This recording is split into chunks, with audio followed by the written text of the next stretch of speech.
I'm a simple layman, and I'm going to do my best to explain this in a way that people can digest it and walk away with some valuable, I believe, valuable information. So if you already have clicked onto this video, that means you're in the market for one of these, or at least considering it, which is good. The primary arms, SLX 3X MicroPrism. Super long name. Everything else about it actually really compact. What can be said about this new optic that's on the market? Why would you want this versus a red dot or maybe some other optic that's on the market that you can get? Okay, we'll leave price point out toward the end, but let's start with why this versus a red dot. Let's just say that it's a personal choice, personal preference. There's nothing wrong with choosing this over a red dot or a red dot over this. It just depends on what you plan on doing with it. Me personally, I believe the 3X is great for the fact that it gives you an ability to see further and see clearer. If you need corrective lenses or you happen to have an astigmatism, red dots may not be the best option for you if you plan on doing anything like dispatching coyotes or wild hog or anything like that. That's tearing up your crops or your livestock. And two-legged creatures too. Who know? Who knows? Let's just move past that real quick. First thing everybody's going to ask is, what is the quality of this optic? I believe is worth its weight. I believe that it holds up. Let's start with the body. Okay, the body of this thing is a single. It looks like a single piece of aluminum. It's pretty similar to their 3x magnifier, and that's it. Not the micro, not the micro prism, but just they have a 3x magnifier on their website as well, and it's very comparable to that size. Um, so the size of this is about 3 inches long, and however high you set it, because this thing comes with a bunch of height options. The mounting, it's not really my favorite, but you get two set screws mounted to your Picatinny rail, adjusted to absolute co-witness or lower 1/3, whatever it is that you like. The new thing now, I know everybody's setting it like 9 inches off of their rifle because they want to run night vision. And I'm going to say up front, I have no experience with that, and I don't have any of that yet. So if I go very soft on that, that is the reason why, because I'm not going to speak on something I don't have any experience with. The weight of this thing is just about half a pound. I believe on my scale it was, right around 8 ounces or so. So even with all those mounting options, I'm sure you can find the flavor that fits you best. Now, like the turrets on these things, the one that I have clicks really loud. I don't really know how else to explain it other than it's tactile and audible. You can adjust it at a quarter inch at 100 yards, so a quarter MOA. For my personal use, it fits what I need. Now, the body of this thing is pretty solid. I put it through a little bit of abuse, and I'll get into that a little bit later when I discuss some issues that I have with this. Uh, but I'm going to say the turrets are pretty clean. And just remember, when you're messing with a micro prism, I mean, just give it a couple good thumps that allows the prism to adjust, and it'll correct to those uh, settings that you put into the turrets. So once you have done all that, you should be fine. Now, the durability of this thing, I've not done anything to it that is unreasonable. What I mean by that is, I didn't throw it out of a helicopter. I didn't set it on top of some tannerite. I didn't shoot it with a 12 gauge shotgun. I didn't do anything like that. I mounted it to my rifle and threw my rifle down from waist height onto some dirt and threw it into some bushes, dropped it from shoulder height, and nothing happened. Glass didn't break, didn't even lose my zero, surprisingly, because of how light this optic is. I assumed, and this is me bleeding this out front here, I kind of assumed I might have some issues with it. Primary arms, a lot of people like to make them the butt end of a joke. But when it comes to this one, I think they're missing the mark, man. These guys have made something that stands up, and I really appreciate that. And they proved, in my opinion, the one that I have, anyways, because I can only speak for the one that I have. With that, they proved me wrong, thankfully so.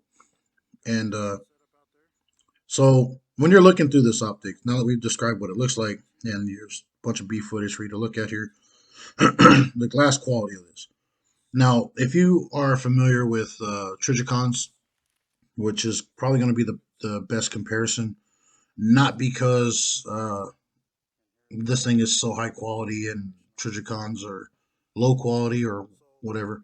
They're only comparable in the way that they're both prism scopes. That's what I mean by that. Everybody, just about everybody, has looked through an ACOG at some point in their life.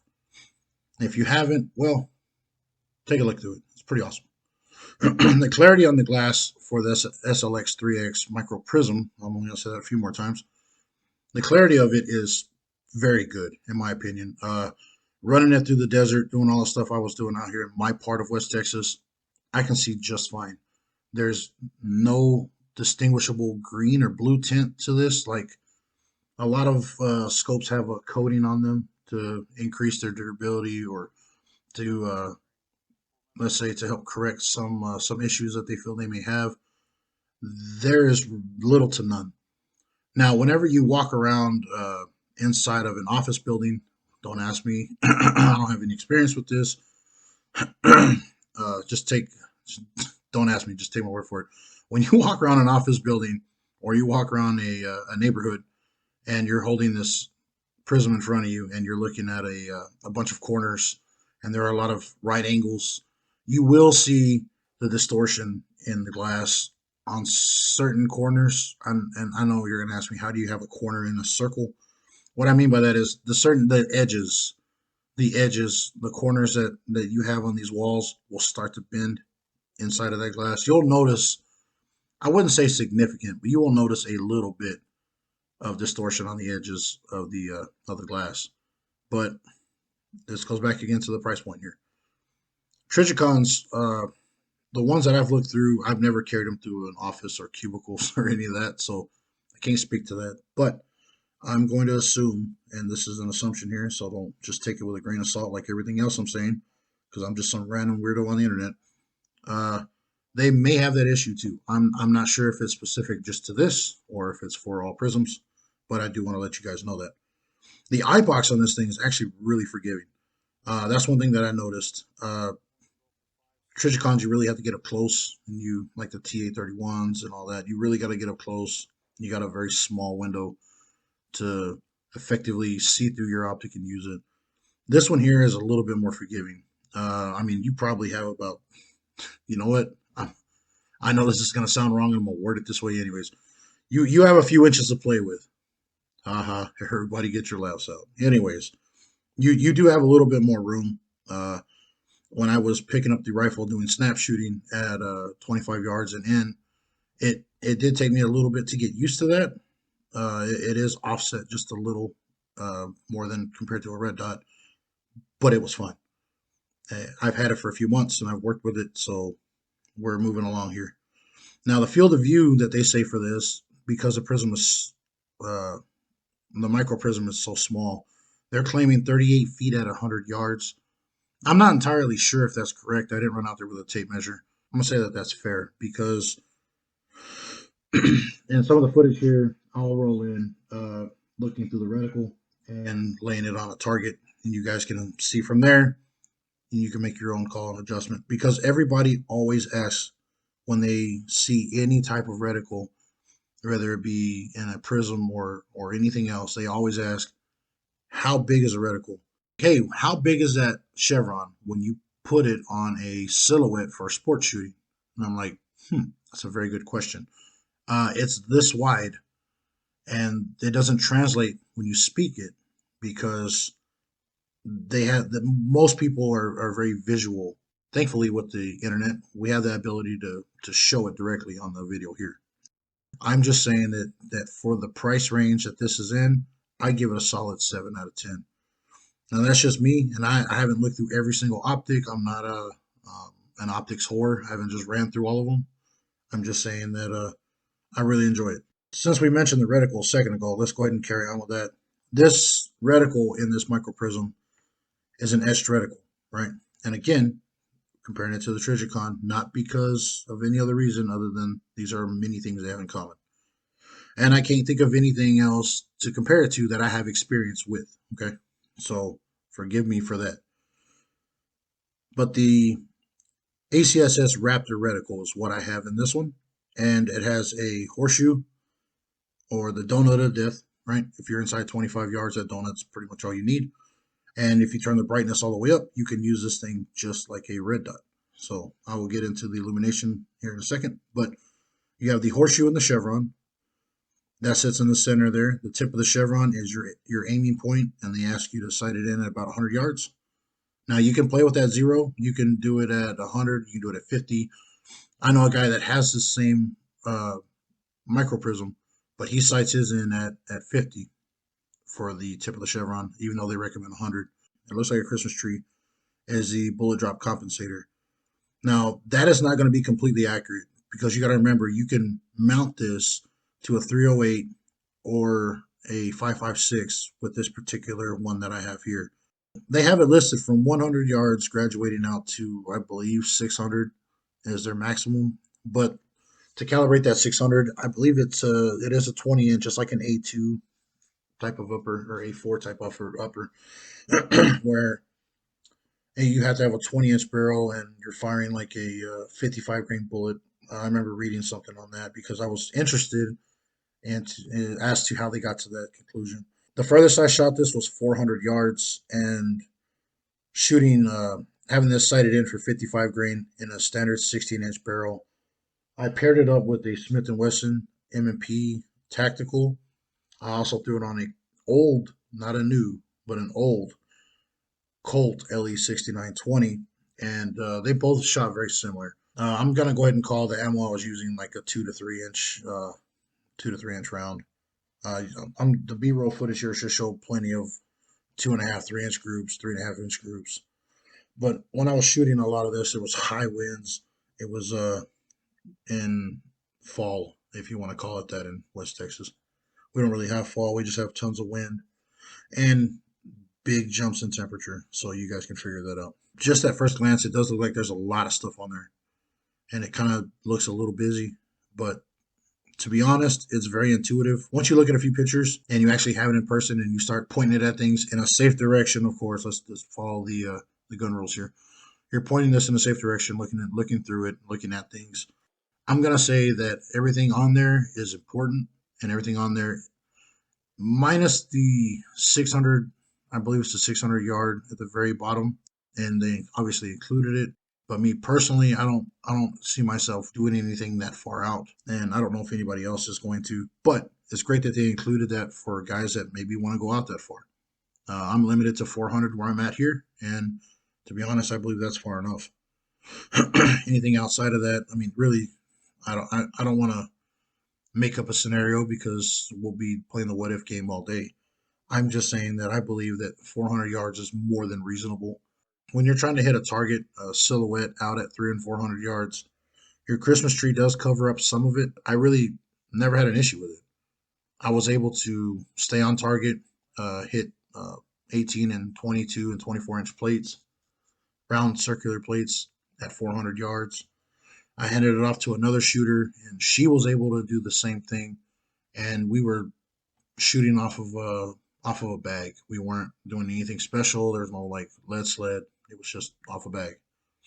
So the glass is doing its job, and she wants one now. So I mean, it speaks for herself, in my opinion. You can use the diopter to make fine corrections and have it really crisp up, not just the reticle, but just everything else you're seeing here. You have illumination, and the illumination is pretty bright. When I had it on daylight setting, I believe it was like number 13. It's pretty bright. Inside of a dwelling, I'll use that word. Inside of a dwelling, usually 6, 7 is more than enough during the day and at night. Again, this thing also offers you some night vision compatibility. I can't speak on that. I'm going to skip over that part because, again, I'm not going to lie to you. The battery they give you is a CR2032, which is awesome because it comes with one already. And for the price, some of you are going to say, well, it should. And I agree, it should. But they didn't throw in some crazy watch watch style battery that lasts for 30 minutes and they cost an arm and a leg to purchase when you do finally find them. No, they use something that everybody's already commonly using and lasts a good while. Now, what do I mean by a good while? Well, I've had this thing for a couple months, several months. I don't have the exact date on hand, but I could probably go back and find the receipt. I have it in the box. And for several months, this thing has been rattling around the back of my truck. It's been rattling around in my truck. It's been rattling around the trunk of the car and in the back seat of my car. And this thing is still on the same battery. I've turned it off a few times just for sighting in when I went to get my, well, what I consider to be my first zero for the ammunition I was going to be using. And that was it. After that, I turned it back to 7, 8. And then during the daylight, I was running this for closer shooting. It's very instinctive with that illumination. You just put the donut, the donut of death, man. Just put it on something, your target, whatever that might be, and then squeeze off your rounds. I read Primary Arms claims this thing is 29,000 hours for battery life. Now, there's a lot of huge leaps in technology. 29,000 hours is a long time, okay? And when this thing finally goes out, I'm going to look at the day that it goes out. I'm going to try to halfway average the hours it's been on, which is since I bought it till when it dies. And then I'll go ahead and I'll annotate that in this video in the description or in the comment and pin it somewhere to update you guys. Because they integrated something else into this. It's called the auto life feature. Now, this is similar to what other people have done or other companies have done with their red dots and a few of their other optics as well. What it is you set your rifle down, and after 2-3 minutes of inactivity, it shuts off automatically. So you don't have to remember to turn it off. You don't have to remember to adjust it, readjust it. You just set it and forget it. Any vibration, it kicks right back on. I'm assuming that's also tied into that 29,000 hours. Now, if it's not, then that's even more amazing. The best part about this compared to a red dot is if your red dot runs out of battery, you can always put in a new battery. And if you have absolute cold witness, you can flip up your sights. You're still in the game. Lower 1/3 cold witness, lower, I get it, whatever, but you're still in the game. If you have a quick detach, you're still in the game. I'm not saying that red dots are useless. What I am saying is the SLX, the 3X MicroPrism, said it the third time there, it has an etched reticle. I've said that like several times in this video. I believe that's superior to a red dot because even if your battery dies, if something terrible or catastrophic happens with the electronics, you still have an etched reticle. It's apocalypse proof, right? So I know Trigicon goes the extra step, and they have tritium inside of theirs and all these other awesome things that they do. This does not have that. So at night, you may have plenty of issues. So let's finish this thing off, guys. I've been rambling on for so long. The price of this thing. Obviously, this is not cheap, but it is economical. I'll use the word economical or budget friendly. Generally, when you say something's cheap, you believe that the price is cheap because the quality is cheap. There is a difference, and especially nowadays, guys, the quality on this is pretty solid. With it rattling around in vehicles and being dropped purposely, being thrown purposely, doing all of that, normal wear and tear, it's scarred up. It's got its little scars, but it's held on, and it's held zero, surprisingly. Versus a Trigicon, my argument for the price is pretty simple. I don't like giving numbers because prices do change over time. I think I paid roughly 250 for it at the time. I'm sure it's probably going for at least 300 or something now.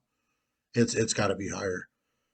But you still compare that to the Trigicon, which I mean the TA31s, which is what I've been halfway comparing this to the whole time or referencing. They're still in the ballpark of $1,000. Most people will like to purchase a rifle. Pick one. It doesn't matter. There's 100 of them. Pick one, a budget rifle, and then have this budget optic, and then be in the fight, whatever that means to you. Okay, if that's taking care of your livestock or being able to defend yourself in your own home, this might be the option for you. I like Trigicon. I have nothing against them. I like Primary Arms. I have nothing against them. I've had no issues with it. but I would love the ability to outfit 3 separate rifles for the cost of 1 Trichicon. And if one of them goes down, I still have 2 left, even if I don't have that many rifles. There's a little bit of planning here. If you've taken any time to look around at the world, especially in your local area, um, I'm not sure what you're doing with your life, but let's just say that you're one of the few people who wears a tinfoil hat and you're saying, man, things are getting tough, things are getting bad, and there are a lot of people looking for support. A lot of people are low on money, losing jobs, everything's just crumbling. It's a slow car wreck. I should probably standardize some of my stuff with my friends. You guys would add capabilities to all of your platforms because this not only fits on ARs, although this is all I ran it on was ARs. It'll fit a whole slew of things. And again, this reticle that I have here is for 5.56. They offer one for 300 blackout and 7.62 by 39. So look that option up, guys. There's another one out there. It's not just 308 or 5.56. You guys can set up all your stuff. The rooftop Koreans, man, those guys, they were pretty squared away. They had a few they had a few similarities in some of the things they were carrying, right? So they were little bit more well organized than some of the other people in the area. I'll leave that where that is. I'll just set that down right there. This MicroPrism is not without its issues. What I mean by that is the first issue that I saw was the mounting. It's going to cost you about $100 if you want to quick detach. There's several there. You can just find this online, guys. I'm not gonna go and do all that. You can just look this up online, find some stuff, get you a quick detach. And I also noticed that the mounts, some of them, one of them is really extended and thin. Uh, Although I haven't bent it or broken it or anything like that, it's held steady. I feel that if it's been dropped from high enough or dropped at a pretty bad angle directly on the optic, it would probably bend it or even break it. I don't know what a material that aluminum is made of. I'm assuming it's a decent one. I don't know because I don't have any of the specs here, but I'm gonna say that's a possible issue, guys. Keep an eye out for that. You could probably bend or break that. So if you're gonna have a long extension, just keep an eye on that. If you're going to not have a rear sight and just have it as far back and scrunch up on the rifle and get a good eye box because that's how you shoot, then probably you don't have to worry about it because you can just use a solid one-piece mount and be fine. Now, the other issue with this is it's a little difficult to get used to the reticle. It's a little difficult to get used to picking it up for snap shooting. Now, that's not really a main issue or concern, but I am bringing that up that I had a little bit of a problem with it at first. The best way to remedy that, of course, is to actually train with it. The more you do it, the easier it gets, like anything else in life, right? So if you've got a little bit of time, even without firing any rounds, please don't fire any rounds in your house. Just pick this thing up in safe direction and just practice with it. Make sure everything's empty and clear and safe. Practice with it. It took me a little bit, but I got it down now, and I'm glad that I do. That's pretty much the only gripes that I have. They're like again the warping and the distortion on the edges of the glass. They're not super noticeable unless you're in an urban area or you're inside of a home and you're looking at a lot of straight angles, like 90-degree angles. You barely notice it, but it's there, but you barely notice it. So I wouldn't complain about that. And again, for the price, man, my personal opinion, you can complain about a lot of things in life, but to me, Primary Arms knocked it out of the park.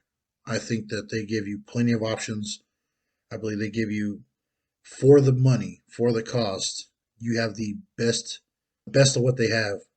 Primary Arms may be the butt of a lot of jokes, but not for this one.